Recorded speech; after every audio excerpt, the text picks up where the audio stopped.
Hello students, welcome to your class in the channel Constant English. Today you are going to learn a very important chapter of grammar. The name of this chapter is Subject-Verb Agreement. In this chapter we will learn how do we use the correct form of verb with different types of subjects. At first, see the first rule. A singular subject takes a singular verb, whereas a plural subject takes a plural verb. साधारण सा नियम है subject verb agreement का कि अगर subject हमारा singular है तो उसके साथ वर्ब भी सिंगुलर होगा, और अगर सब्जेक्ट प्लूरल है तो हमारा वर्ब भी प्लूरल होगा। जैसे एग्जांपल है अ काउ गिव्स मिल्क। इसमें अ काउ सब्जेक्ट है सिंगुलर, तो इसके साथ वर्ब भी सिंगुलर आया गिव्स। और दूसरा एग्जांपल काउज गिव मिल्क।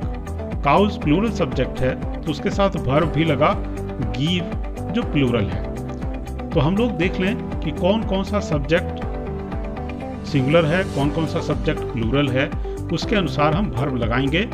और इसके लिए हमें पहले वर्ब को पहचानना है कि कौन कौन से वर्ब सिंगुलर की तरह यूज होते हैं और कौन कौन से प्लूरल की तरह।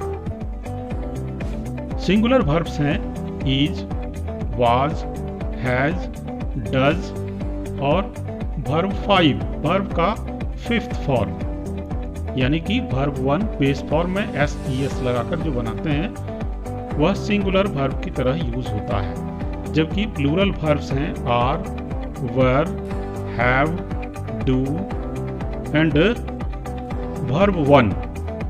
जितने भी वर्ब के बेस फॉर्म है, फर्स्ट फॉर्म है वर्ब का, वह प्लूरल की तरह यूज होता है। तो इन्हें पहचानना बहुत आसान है।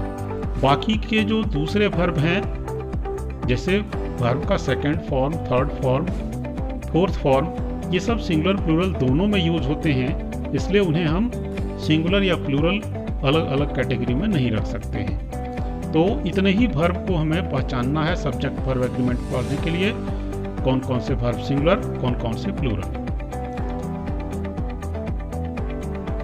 There is an exception of this rule. इस रूल का एक अपवाद है। Plural verb were is used with singular subject also in the case of imaginary situation with the words I wish, as if, as though, if etcetera. कुछ ऐसे sentence बनते हैं जिसमें हम इमेजिनरी सिचुएशन या अनरियल सिचुएशन दिखाते हैं, और उन वाक्यों में I wish, as if, as though या इफ वर्ड लगाते हैं। और वैसी स्थिति में किसी भी सब्जेक्ट के साथ हम वर्ब वर का यूज करते हैं, चाहे सब्जेक्ट सिंगुलर हो या प्लूरल हो। जैसे देखें example, I wish I were a king. इसमें आई सिंगुलर सब्जेक्ट है, लेकिन उसके साथ वर्ब प्लूरल लगा है वर, क्योंकि यह एक काल्पनिक सिचुएशन दिखा रहा है, एक ऐसी इच्छा जो कभी पूरी नहीं होने वाली है, वैसी इच्छा को दिखाया जा रहा है। I wish I were a king, काश मैं राजा होता।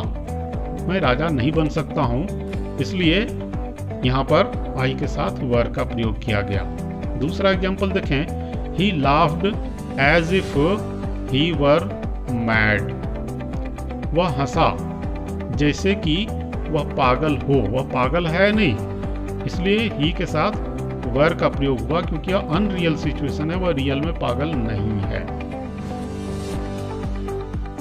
Now the second rule, if two subjects are connected by or, either or, neither nor, sentence agrees with the noun or pronoun closest to verb. यानी अगर किसी sentence में दो subject आ रहे हों और दोनों को जोड़ने के लिए कंजंक्शन के रूप में और, आइदर और या फिर नाइदर नॉर का प्रयोग किया गया हो, तो वर्ब के सबसे पास में जो नाउन या प्रोनाउन होगा उसी के अनुसार वर्ब सिंगुलर या प्लूरल लगाएंगे।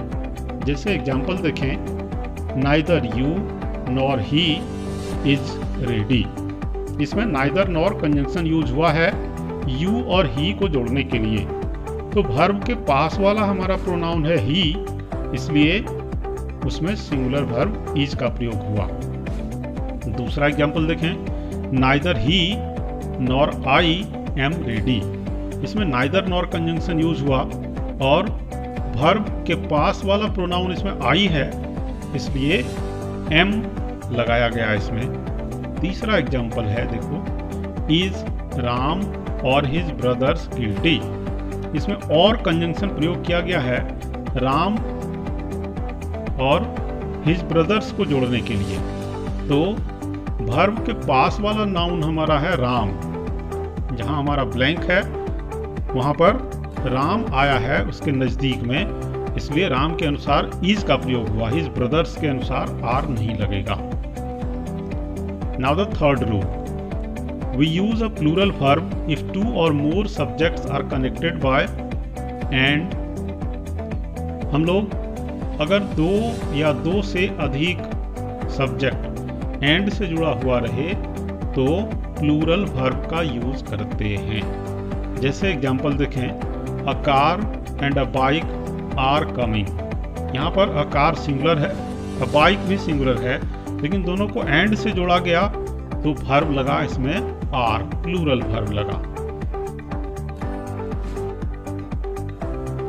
There are some exceptions of this rule also. कुछ अपवाद हैं इस रूल के। कभी कभी दो या दो से अधिक नाउन एंड से जुड़ते हैं लेकिन उनके साथ प्लूरल वर्ब का प्रयोग नहीं होता है। तो देखें, सबसे पहला condition, Sometimes two nouns connected by and having one determiner represent one person or thing. In this condition we use singular verb. कभी कभी दो नाउन या प्रोनाउन एंड से जुड़ते हैं और उनमें से किसी एक के साथ ही डिटरमिनर का प्रयोग हुआ रहता है। डिटरमिनर कहने का मतलब ए, एन, द या फिर कोई भी possessive adjective, his, her, my, our, your, इस तरह के वर्ड्स डिटरमिनर्स के एग्जाम्पल हैं। अगर ये सब किसी एक ही नाउन के पहले लगे हुए हों तो उनके साथ सिंगुलर वर्ब का प्रयोग होता है। जैसे एग्जाम्पल देखें, the poet and philosopher has come.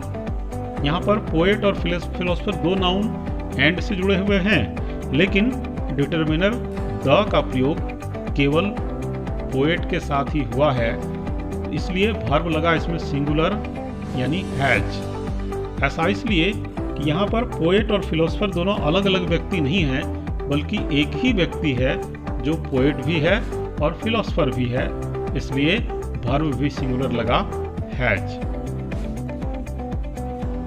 The second exception, two nouns connected by and having determiners with both the nouns are used with plural verb. अगर इस तरह के दो कॉमन नाउन एंड से जुड़े हुए हों और दोनों के साथ डिटरमिनर्स लगा हुआ हो तो उसमें प्लूरल वर्ब लगेगा, उसमें सिंगुलर नहीं आएगा। जैसे एग्जाम्पल देखें, the poet and the philosopher have come. यहाँ पर पोएट और फिलोसफर दोनों के साथ द लगा हुआ है, इसका मतलब है दोनों अलग अलग व्यक्ति हैं और इसलिए इसके साथ प्लूरल वर्ब हैव का प्रयोग हुआ। Third exception, sometimes two nouns connected by and make single unit, we use singular verb with them. कभी कभी दो नाउन एंड से जुड़ते हैं लेकिन दोनों मिल करके एक यूनिट बना लेते हैं, सिंगल यूनिट बना लेते हैं, उनके साथ भी सिंगुलर वर्ब का ही प्रयोग किया जाता है। एग्जाम्पल देखें, राइस एंड करी इज माई फेवरेट डिश। इसमें राइस एंड करी में दो नाउन एंड से जुड़े हुए हैं लेकिन वर्ब सिंगुलर लग रहा है इज, क्योंकि दोनों मिलकर के, राइस और करी दोनों मिलकर के एक सिंगल डिश बना रहे हैं, इसलिए यहाँ प्लूरल वर्ब नहीं लगेगा। इस तरह के और भी बहुत सारे एग्जाम्पल हैं। जैसे अगर कहें bread and butter is a, इस तरह के और भी एग्जाम्पल हैं। Horse and carriage is ready. तो ये सब दोनों मिलकर के एक सिंगल यूनिट बना लेते हैं और इसलिए इनके साथ सिंगुलर वर्ब का प्रयोग होता है। Fourth exception, two nouns connected by and having each, every और no with any of them agree with singular verb. अगर दो नाउन, दो या दो से अधिक नाउन एंड से जुड़े हुए हों, लेकिन उनमें से किसी के साथ ईच, एवरी या नो का प्रयोग हो जाए, तो उस स्थिति में सिंगुलर वर्ब का प्रयोग होता है। जैसे example, each man and each woman has equal right. यहाँ पर मैन और वुमन दोनों को एंड से जोड़ा गया, लेकिन प्लूरल वर्ब नहीं लगा, क्योंकि ईच का प्रयोग हुआ है मैन के पहले, ईच का प्रयोग हुआ है वुमन के पहले। अगर दोनों में से किसी एक के पहले भी ईच, एवरी या नो लग जाए तो सिंगुलर वर्ब ही लगता है। Now rule number 4, sometimes two or more nouns or pronouns are separated by along with, as well as, besides, and not, including, excluding, etc. We use verb according to the first noun or pronoun. कभी कभी दो या दो से अधिक noun pronoun use करने के लिए एक साथ हम इस तरह के कंजंक्शन यूज करते हैं, जैसे along with, as well as, besides and not, including, excluding। तो ऐसी स्थिति में जो पहला वाला नाउन या प्रोनाउन आ रहा होता है उसी के अनुसार हम वर्ब का प्रयोग करते हैं, बाद वाले नाउन प्रोनाउन के अनुसार वर्ब नहीं लगता है।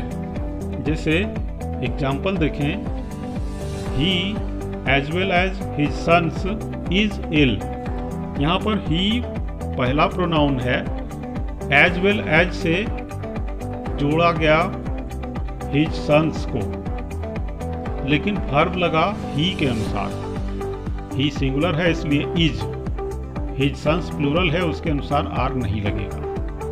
दूसरा एग्जाम्पल देखें, the children along with the mother are ill। यहाँ पर द चिल्ड्रन जो है वह प्लूरल है, इसलिए आर का प्रयोग हुआ है, मदर के अनुसार वर्ब नहीं लगाया गया है। Now 5th rule, in sentences beginning with here और there the true subject follows the verb. वैसे सेंटेंस जो हियर या देयर से शुरू होते हैं उनका वास्तविक सब्जेक्ट वर्ब के बाद आता है और उसी सब्जेक्ट के अनुसार हम वर्ब लगाते हैं। हेयर और देयर से वर्ब का कोई मतलब नहीं निकलता है, उससे डिसाइड नहीं होता है। जैसे एग्जांपल देखें, there are 4 hurdles to jump. There से सेंटेंस शुरू हो रहा है, वर्ब यहाँ पर आर इसलिए लगा कि आगे 4 हर्डल्स प्लूरल नाउन आया है। दूसरा एग्जांपल है, there is a high hurdle to jump. यहाँ पर वर्ब इज का प्रयोग हुआ क्योंकि उसके आगे आया है ए हाई हर्डल, सिंगुलर नाउन आया है, इसलिए वर्ब लगा इज।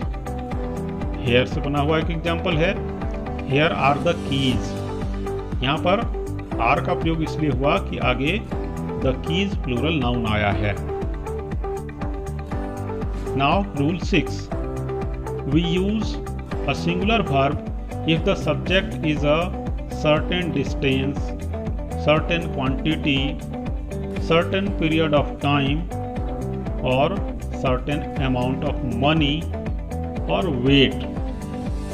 अगर हमारा सब्जेक्ट के प्लेस में कोई ऐसा वर्ड आया हो जो एक निश्चित दूरी, निश्चित मात्रा, निश्चित समय, निश्चित रकम या निश्चित वजन बताता हो, तो उसके साथ हम सिंगुलर वर्ब का प्रयोग करते हैं। एग्जाम्पल देखें, 3 miles is too far to walk।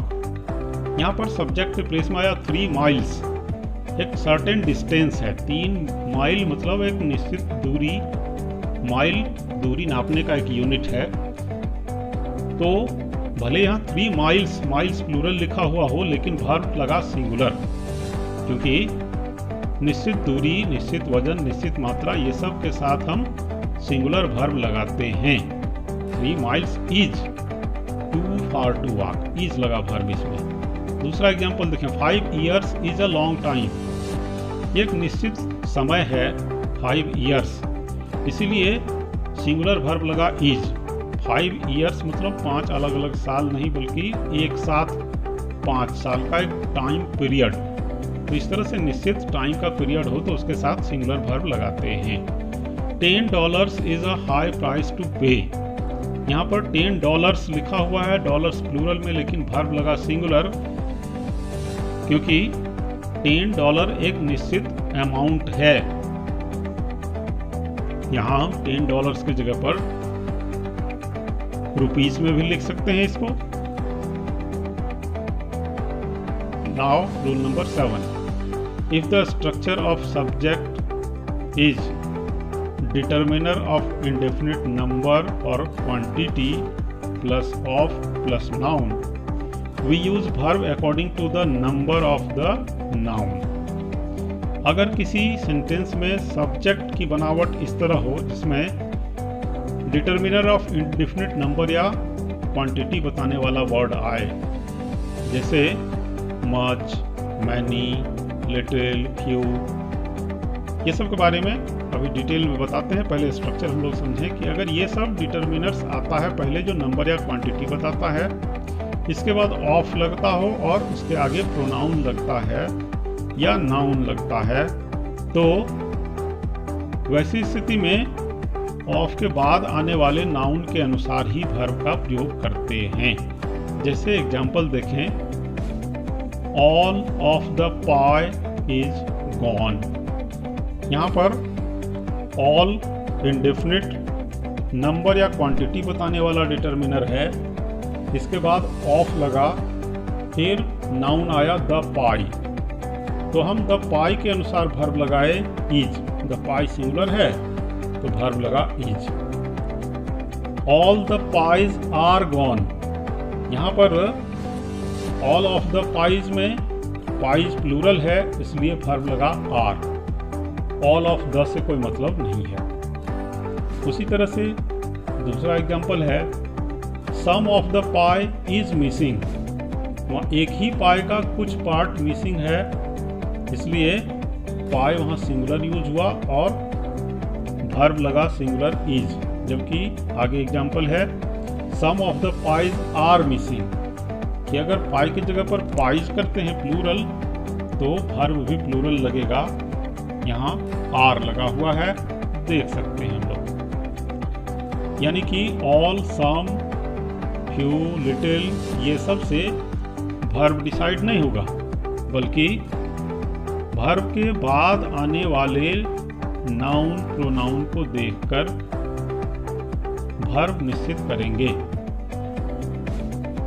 कुछ और एग्जांपल्स हैं, a lot of the pi has disappeared. A lot of भी इंडेफिनिट नंबर या क्वांटिटी बताने वाला डिटर्मिनर है। तो ए लॉट ऑफ द पाई है तो द पाई के अनुसार हैज लगा, और ए लॉट ऑफ द पाइज, यहाँ पाइज प्लूरल है तो हैव का प्रयोग हुआ।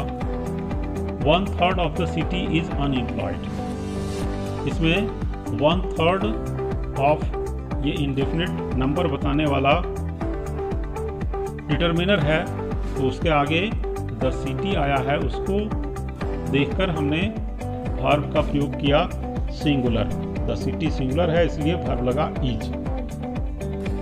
एक और एग्जाम्पल है, 1/3 of the people are unemployed. यहाँ पर पीपल आया है, 1/3 ऑफ से मतलब नहीं है, बल्कि द पीपल प्लूरल आया है, इसलिए वर्ब भी लगा प्लूरल आर। तो इस तरह से हम यूज कर सकते हैं इंडेफिनिट नंबर ऑफ क्वांटिटी बताने वाले डिटर्मिनर के साथ उसके आगे जो नाउन आता है उसके अनुसार वर्ब लगा करके। तो हम लोगों को जानना होगा कि कौन कौन से ऐसे वर्ड हैं जो इंडेफिनिट नंबर या क्वांटिटी बताने के काम में आते हैं। तो देखें उन्हें, a number of, a lot of, lots of, plenty of, most of, some of, half of, 2/3 of, a good deal of, a great deal of, a large number of, majority of, handful of, remainder of, none of, a total of, 3/4 of, percent of, all of, part of, rest of, heaps of, ये सारे word indefinite number या quantity बताने के लिए use होने वाले हैं। इन्हें याद रख करके हम सब्जेक्ट वर्ब एग्रीमेंट के इस रूल को, रूल नंबर 7 को अच्छी तरह से यूज कर सकते हैं। Now rule number 8, plural indefinite pronouns subject like several, few, both, many etcetera take plural verbs. कुछ ऐसे प्रोनाउन हैं जो इंडेफिनिट प्रोनाउन कहलाते हैं और वह हमेशा प्लूरल की तरह यूज होते हैं, जैसे फ्यू, बोथ, सेवरल, मैनी, ये सब। इनके साथ हमेशा हम प्लूरल वर्ब लगाएंगे। एग्जाम्पल देखें, बोथ आर एब्सेंट टुडे। यहाँ बोथ आया सब्जेक्ट के प्लेस में तो वर्ब लगाया गया आर। उसी तरह से सेवरल, फ्यू, मैनी ये सब भी अगर आता है सेंटेंस में तो उसके साथ प्लूरल वर्ब ही लगेगा। Now rule number 9, collective nouns government, jury, bench, crowd, team etcetera may be singular और प्लूरल डिपेंडिंग ऑन मीनिंग। ये सब वर्ड ऐसे हैं जो सिंगुलर या प्लूरल किसी भी तरह से यूज किए जा सकते हैं उनके मीनिंग के अनुसार। हम लोग उनका मीनिंग कैसे जानेंगे, इसे एग्जाम्पल से देखते हैं। Government has done it's work. सरकार ने अपना काम कर लिया है। यहाँ पर गवर्नमेंट के साथ हैज़ का प्रयोग हुआ सिंगुलर वर्ब की तरह। क्यों? क्योंकि इस सेंटेंस में गवर्नमेंट के लिए जो प्रोनाउन आया है वह है इट्स, जो बता रहा है कि गवर्नमेंट का यूज यहाँ सिंगुलर की तरह होना चाहिए। जबकि दूसरा एग्जाम्पल है government have done their work. यहाँ पर गवर्नमेंट के साथ हैव का प्रयोग हुआ क्योंकि इसके लिए आगे जो प्रोनाउन आया है वह है देयर, जो कि प्लूरल प्रोनाउन है। यानी उसे देखकर हम समझ सकते हैं कि यहाँ पर गवर्नमेंट का यूज सिंगुलर की तरह हो रहा है या प्लूरल की तरह हो रहा है। उसी तरह का एग्जाम्पल है jury has given its judgement. Jury यानी जजों का ग्रुप, जजों का एक समूह। तो जूरी ने अपना जजमेंट, अपना फैसला दे दिया है। इसमें जूरी के लिए हैज वर्ब लगाया गया, सिंगुलर वर्ब लगाया गया, क्योंकि जूरी के लिए इसमें इट्स सिंगुलर प्रोनाउन यूज हुआ है। दूसरे एग्जाम्पल में देखें, दिया हुआ है jury have given their judgement. यहाँ पर जूरी के साथ हैव का प्रयोग हुआ प्लूरल वर्ब, क्योंकि यहाँ पर जूरी को प्लूरल की तरह यूज किया गया है। और इसको हम कैसे पहचानेंगे, तो उसके लिए आने वाले प्रोनाउन के हेल्प से पहचानेंगे। लिखा हुआ है देयर जजमेंट, यानी देयर प्लूरल है, तो जूरी को प्लूरल की तरह हम मानेंगे। Now rule number 10, the words and phrases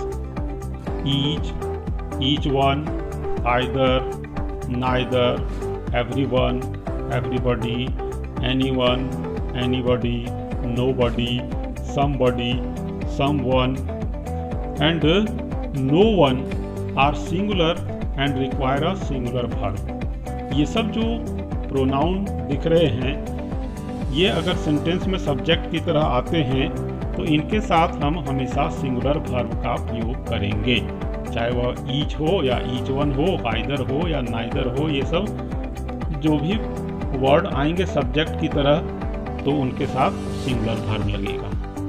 जैसे एग्जाम्पल देखें, each of the participants was ready. यहाँ पर ईच आया सब्जेक्ट के प्लेस में तो वर्ब लगा was, singular verb. Either of the students has gone, either लगा हुआ है तो वर्ब लगा सिंगुलर हैज। इस तरह से जितना रूल अभी हम लोग पढ़े उन पर बेस्ड कुछ क्वेश्चंस हैं प्रैक्टिस के लिए, जिनको हम सॉल्व करेंगे और तभी समझेंगे कि हम उस रूल को कितना समझ पाए हैं। प्रैक्टिस क्वेश्चंस सॉल्व करना सबसे आवश्यक है, क्योंकि कहा गया है practice makes a man perfect. इसलिए कुछ प्रैक्टिस के क्वेश्चंस हैं, इनको आप जरूर सॉल्व करें और सॉल्व करने के बाद अगर इनका आंसर क्वेश्चन नंबर के साथ आप कमेंट में लिखते हैं तो उन्हें जरूर देख लिया जाएगा। आज के लिए इतना ही। शेष रूल्स अगले वीडियो में जल्द ही आएंगे। थैंक्स।